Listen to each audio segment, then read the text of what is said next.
Joko Tingkir atau Mbah Anggung Boyo adalah putra dari Ki Ageng Pengging atau Kebo Kenungo, dan beliau merupakan keturunan Nabi Muhammad SAW yang ke-23.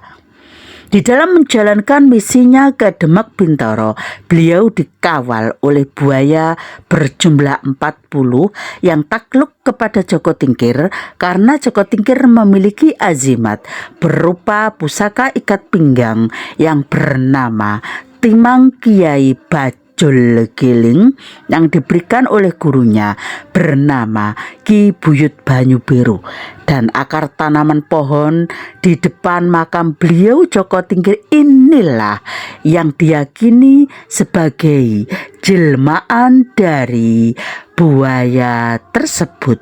Dan buaya itu filosofinya adalah kesetiaan, kekuatan, dan keberanian.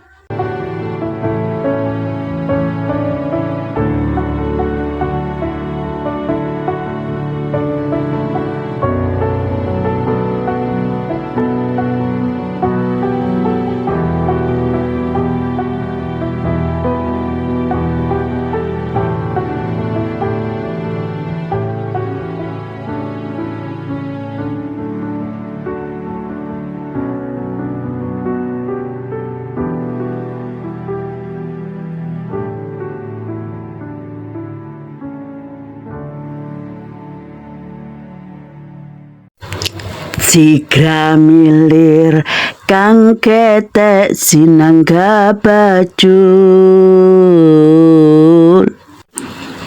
kawan dasa kang jageni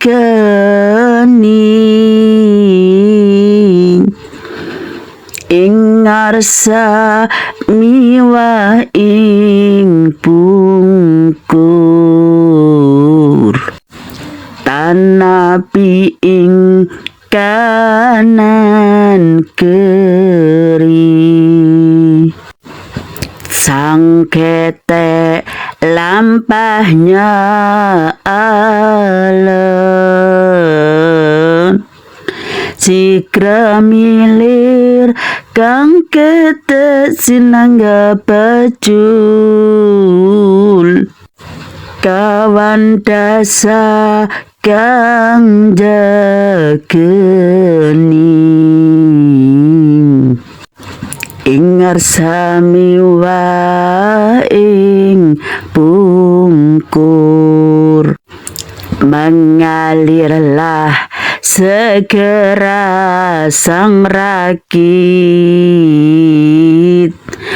didorong oleh buaya 40 itu penjaganya, di depan juga di belakang, tak lupa di kanan kiri, sang rakit pun berjalan pelan, mengalirlah segera sang rakit, didorong oleh buaya 40 itu penjaganya, di depan juga di belakang, tak lupa di kanan kiri, sang rakit pun berjalan pelan. Assalamualaikum warahmatullahi wabarakatuh. Selamat siang, salam sejahtera bagi kita semua. Salam, Om Swastiastu, Namo Buddhaya, Wedidong Tian, salam kebajikan. Bapak Ibu, ini adalah akar dari tanaman pohon yang sangat besar sekali yang tepat berada di depan kompleks makamnya Joko Tingkir atau Mbah Anggung Boyo, Dukuh Pringgoboyo, Kecamatan Maduran, Kabupaten Lamongan. Akar ini memang sangat mirip dengan bentuk binatang buaya. Dan karena keunikan bentuk akar yang menyerupai buaya itulah ada banyak orang yang mengatakan bahwa akar tersebut adalah simbol buaya pengawalnya Joko Tingkir atau Mbah Anggung Boyo. Akar mirip buaya itu sebenarnya adalah jelmaan dari salah satu 40 buaya yang menjadi pengawal beliau Joko Tingkir pada saat beliau melewati Bengawan Solo. Ini mitos atau tidak, hanya Allah yang maha mengetahuinya. Yang jelas, cerita tentang 40 buaya mengawal Joko Tingkir ini sudah sangat melegenda dan sangat viral. Di sini dalam bahasan ini, saya tidak meminta Anda untuk benar-benar mempercayainya bahwa akar tanaman ini adalah memang benar jelmaan dari buaya pengawalnya Joko Tingkir ataukah bukan. Hanya sekedar akar tanaman yang kebetulan sangat mirip dengan buaya. Tetapi di sini saya mengajak Anda semua berpikir secara logika dan dapat mengambil sebuah kesimpulan serta pembelajaran hidup yang sangat berharga dari kisahnya 40 buaya yang membantu, yang menolong, yang mengawal perjuangan Joko Tingkir. Kalau dalam tafsiran saya pribadi, buaya, angka 40 dan Joko Tingkir lebih diartikan sebagai filosofi buaya dan filosofi dari angka 40 yang melekat pada karakter diri Joko Tingkir yang seorang pemimpin cerdas, bijaksana, berani dan kuat.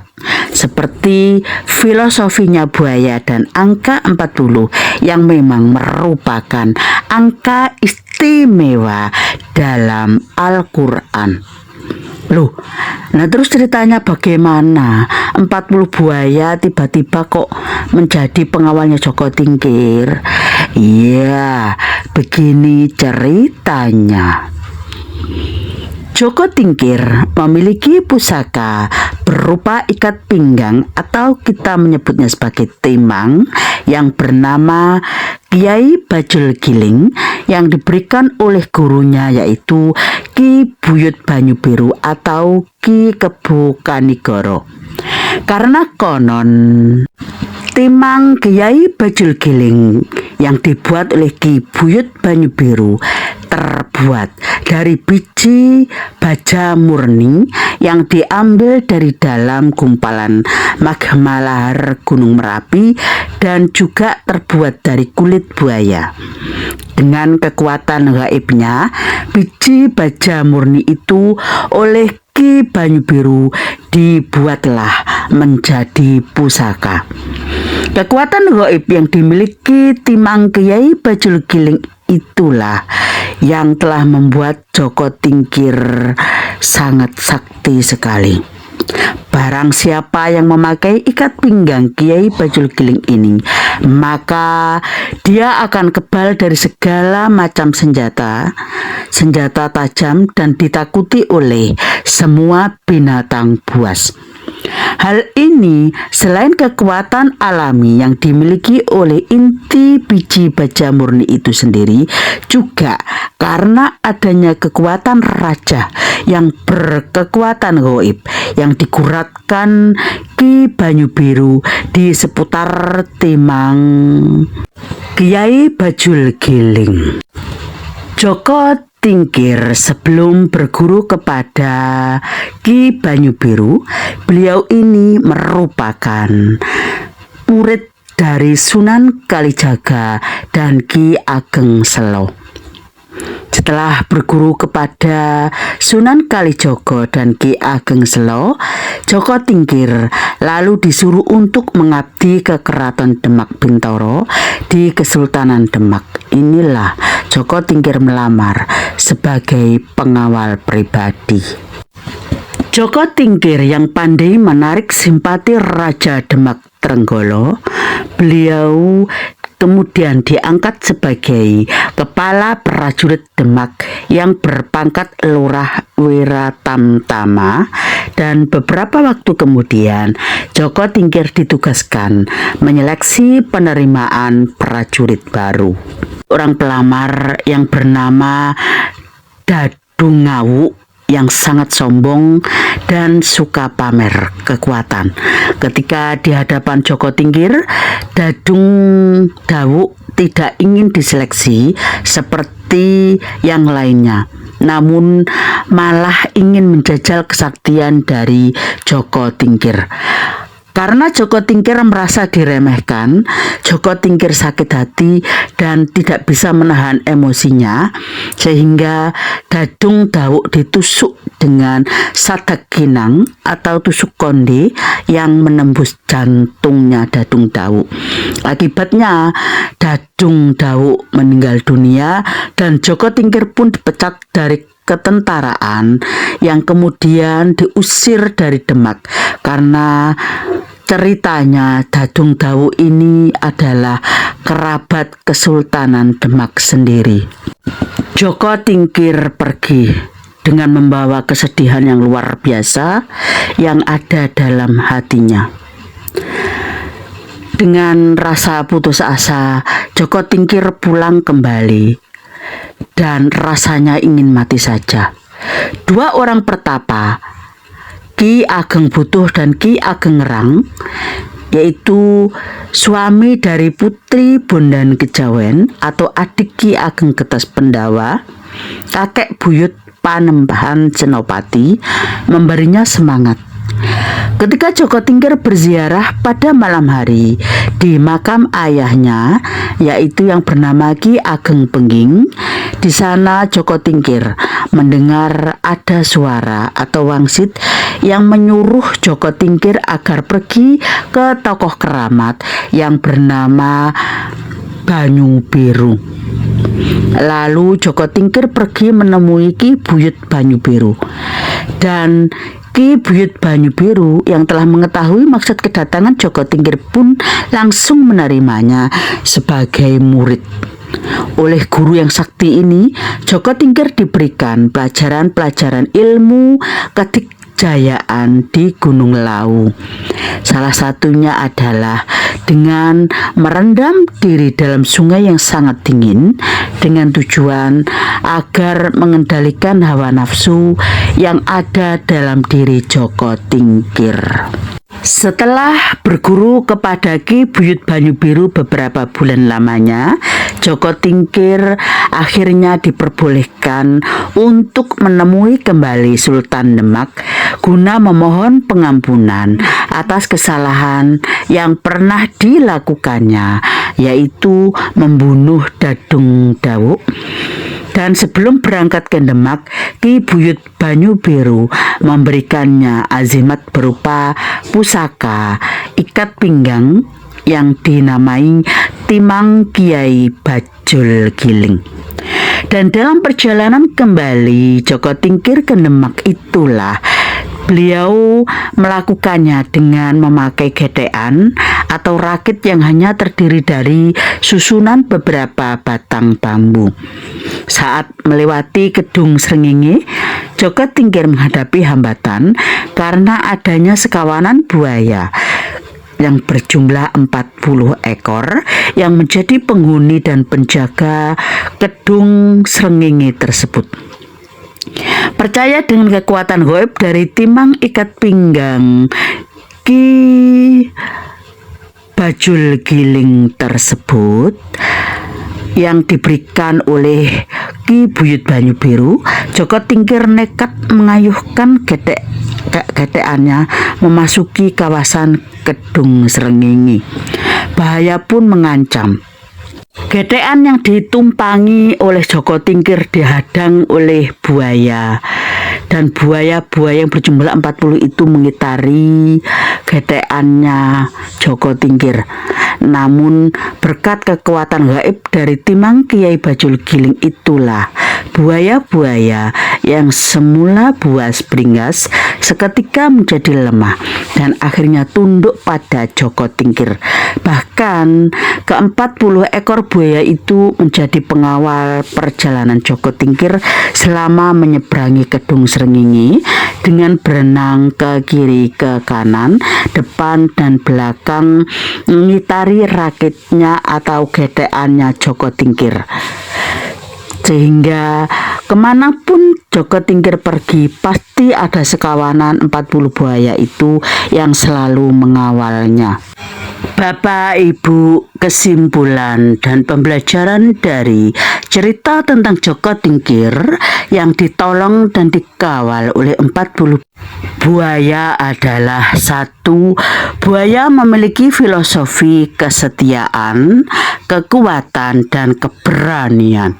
Setia dengan cita-citanya. Itulah yang ditunjukkan oleh Joko Tingkir. Kekuatan dan keberaniannya juga telah ditunjukkan oleh Joko Tingkir. Buaya dianggap sebagai hewan pemberani dan penguasa yang menunjukkan karakter Joko Tingkir yang tidak memiliki rasa takut di hadapan musuh. Meskipun lawan memiliki ukuran tubuh, kesaktian dan jumlah yang lebih besar. Buaya ini simbol yang melambangkan atau menggambarkan bahwa Joko Tingkir adalah seorang pemimpin yang mampu beradaptasi dan memimpin di berbagai kondisi. Buaya ini juga menggambarkan bagaimana karakter Joko Tingkir yang memiliki kemampuan tidak hanya menerkam dalam mencari mangsa untuk ditaklukkan sebagai daerah kekuasaannya, tetapi juga beliau memiliki karakter luar biasa bijaksananya. Beliau berani untuk mengambil keputusan untuk tidak membalas dendam. Itu juga sangat luar biasa. Keputusan Joko Tingkir untuk tidak membalas dendam atau mengobarkan peperangan demi jabatan atau tahta, beliau ini adalah sosok seorang pemimpin yang berani mengambil keputusan untuk berhenti berburu kekuasaan dan mengambil cara berkhidmat demi kemaslahatan masyarakat, tidak dari singgasana kekuasaan sebagaimana selama ini yang telah beliau impikan. Beliau Joko Tingkir kemudian menghabiskan sisa umurnya dengan melakukan sesuatu yang berarti sangat besar sekali bagi masyarakat secara mandiri di luar skema penguasa, namun sama sekali tidak beroposisi dengan kerajaan. Demikian cerita tentang Joko Tingkir dan 40 buaya sebagai pengawalnya. Terima kasih masih setia di channel kami, channel yang hadir untuk menghibur, mengedukasi, menginformasikan, menginspirasi, dan memotivasi Anda. Wassalamualaikum warahmatullahi wabarakatuh.